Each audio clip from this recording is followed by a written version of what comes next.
What's going on, everyone? Jeremy here from the Courting. I hope you're having a wonderful day. I've got a day full of dubs for you, I think. At least 3 or 4 different wholesome stories, wins, moments to find some faith in humanity.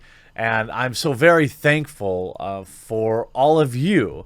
Now, just 2 days ago, there was a Disney investor call in which a very pointed question was asked about a particular blacklisting of Gina Carano to Disney CEO Bob Chapek.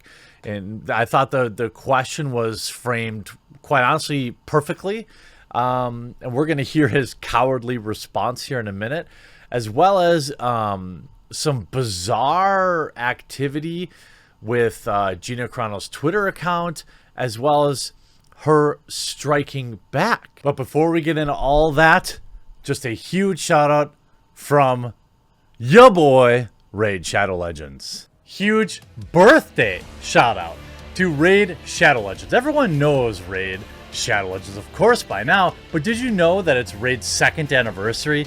That's right, it's been 2 years since Raid burst onto the scene and completely took over mobile gaming. To celebrate Raid's birthday, I've got a couple of questions they asked me to answer, so let's go. I gotta be honest, I wish Raid continued success. It's an important partner of this channel, and their partnerships have helped many of my friends. So live long and prosper, Raid.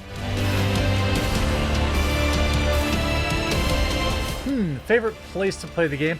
Probably at the dog park while I'm there with my boy Huck. When he abandons me for all the other dogs, I just sit there on the bench and play my Raid Shadow Legends. What do I like about the game? Well, firstly, it's the team building. It's assembling the perfect team. I also like summoning a couple champions at the portal and leveling them up at the tavern.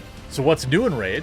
This month is Raid's 2-year anniversary, and the schedule is absolutely packed with amazing events. They've got 6 straight weeks of anniversary events and tournaments running from March 1st all the way through the middle of April, with insane prizes to win.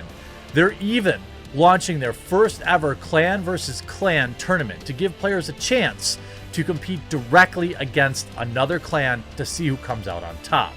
If you want to get a huge head start in Raid, all you have to do is hit the link in the description or scan the QR code you're seeing right now, and you'll get your free epic champion, Jotun. 100,000 silver, 50 gems, and 3 ancient shards so you can summon champions as soon as you get in game. Find them in the inbox for the next 30 days. Look, I've been repping Raid for a very long time. My username on there is Colt's Dad. I would love to play with you. The game is free to try, and if I can be honest, you've got nothing to lose. Download the game, try it out. If you don't like it, cool. It supports the channel, and hey, maybe you'll love it like I do. Use the link in the description or the pinned comment below to pick up Raid today. Hey, all I can say is try the game out. My username is Colt's Dad on there. If you like it, awesome. If you don't, that's okay too, but either way, you support the channel by giving it a try. Yes, that's right. We have good Gina Carano news. Now, I want to start off by thanking Anna, that Star Wars girl, for uploading this bit of a call that was just so slimy. Now, let's hear the question, which I believe was asked in a very respectful way. Let's hear. Hi there. It's clear that there's a new blacklist punishing conservatives in the entertainment industry. If you can't hear it very well, it's kind of quiet. It says, I hear there's a new blacklist punishing conservatives in the entertainment industry. Disney Plus actors Pedro Pascal and Gina Carano tweeted similar analogies of current political events to Nazi Germany. Yet only Carano, who is considered a conservative, was fired from The Mandalorian.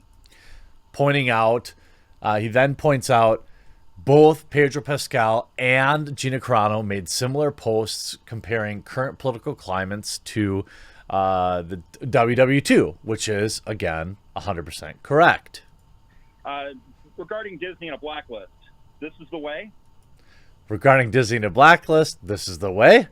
I wish he would have I mean, I get the Mandalorian meme, but also, like, I wish he would have, like, asked a more pointed question. But let's hear this slimeball response. Well, thank you for your question. I don't really see Disney as characterizing itself as left-leaning or right-leaning. So he comes in with I don't see Disney characterizing itself as left-leaning or right-leaning.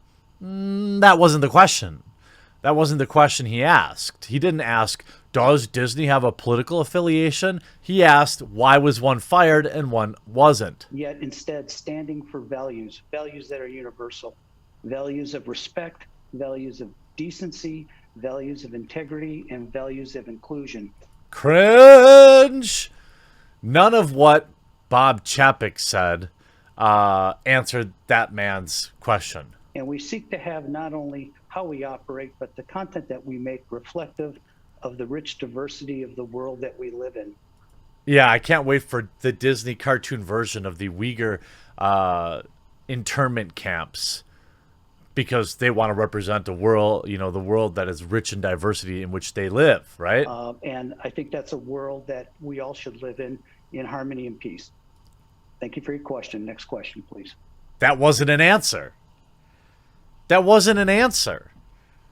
All he did was say, buzzword, beep boop, diversity and inclusion, beep boop, China good, beep boop up, beep. That's it. That's what that coward said. At least have the stones, right? But then Gina Carano goes on the offense as poll shows 73% disagree with her firing. Now, we've seen this. I reported on this data. Of course, it was not just 73% saying no. It was basically a combination of people saying, maybe I agreed or disagreed. It shouldn't be fired, and then should be fired. Now, here's what's interesting, though.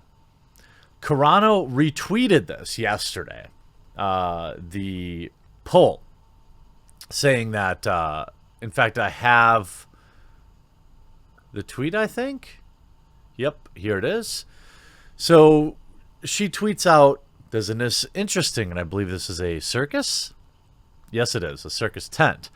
Retweeting the poll from Western Journal saying, most Americans stand behind Gina Carano and oppose Disney's woke politics.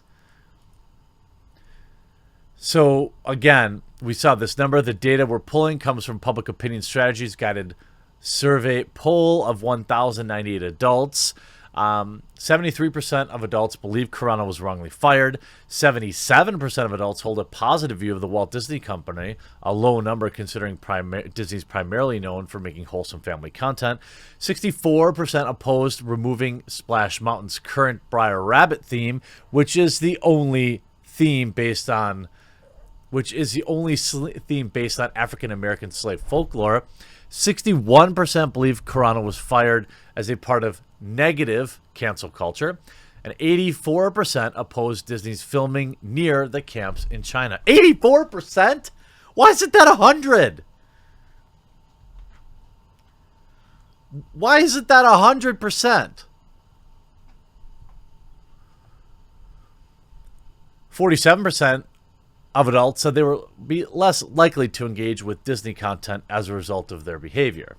Now, yes, I know the resistance, #resist, on Twitter thinks that standing with Disney is a revolutionary thing to do. And yeah, they have 100 million Disney Plus subscriptions. I don't know how many of those are paying, if they're all paying or not, but Disney was able to launch something that was conveniently timed when the entire world was put into lockdown, and then replace everything they lost from box office numbers, essentially. I don't know the exact numbers, but 100 million times $10 a month, that's a lot of dough. Carano then retweeted this information about the survey on her Twitter account. A surprising thing happened. While the likes went up, they then suddenly went down by a large percentage. Anybody who has spent any time on Twitter knows this is not normal. So Carano who is quite adept at defending herself, then went on to post photos with timestamps demonstrating this was happening. She clearly caught onto the whole disinformation age we've been discussing here and now and has the tools to call it out. Photos with timestamps, just like how we always screenshot tweets we're going to talk about in the articles because they somehow tend to change things down the road. You see the tweet. She demonstrates. What she's demonstrating is that on a continuing basis, quote, likes were being actively deleted in large numbers. How large? Well, enough that only 20% of the accounts liking the post were allowed to keep the like visible in the first hour. That continued on, meaning that the amount of likes were being capped at a staggering low number versus the total number of likes. That, my friends, is narrative manipulation. And we see it quite a lot lately. The news media, the corporations, big tech have all tended to push for a sort of totalitarian culture. A curation, of what people are allowed to read and write. That you're still able to find us here is rather miraculous. By the way, I'll use, this is to be hopefully the last time I mention this for the rest of the month. We are stuck at 92.3% of our goal for Subscribestar.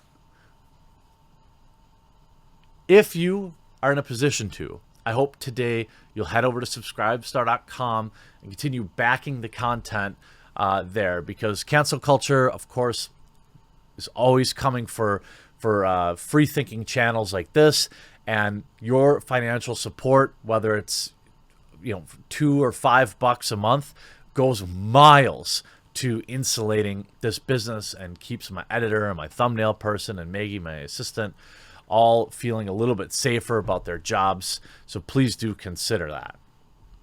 Since Twitter must not have wanted you to read the article, here's the Western Journal piece on Disney's approval numbers. I've never read Western Journal before today, and I don't know anything about them, but their story is integral to what we're reporting on. So Twitter is trying to control the narrative. If we look at these, you can see today at 3:48 p.m., 2,700 likes. 4:05 p.m., 400 likes. They removed 2,000 likes. Here's another one, 6:40 p.m., showing 2,151. 6:49, back down to 527. People are saying, everyone's saying you're looking at it wrong, but you're not. You did a retweet, not a quote tweet. So they should have had the same like count. They're actively deleting likes. Same with downvotes on certain YouTube channels. What's interesting, though, is, I've noticed, I don't know if yesterday was the day. I don't know if yesterday was the day that Star Wars normally uploads, or if it's today. But, I don't know that they're deleting many likes on the official YouTube channel. So I'm hoping that we get to see a new video today and see what the Star Wars fandom has to say. And it's been an interesting ride. You can see there's even a petition now, that petition for Disney to rehire Gina Carano passes 75,000 signatures. It's at 76,000 signatures. Not going to work, but it is still nice to feel the support. I don't believe there's a situation where Gina Carano is rehired unless there's probably only one way. Not as if Pedro Pascal publicly stumps for her, which he's not going to do. And it would just be terrible for his career. I wish it weren't that way, though. Certainly, Pedro has said some inflammatory things and not faced any kind of backlash. And I feel like Gina's the type of person that would support him if that happened. The fact that you have Disney CEO Gina saying Gina Carano's Mandalorian firing wasn't over politics, the fact that you expect me to believe that is hilarious and pathetic at the same time. I hope you enjoyed this video. We'll talk to you again real soon.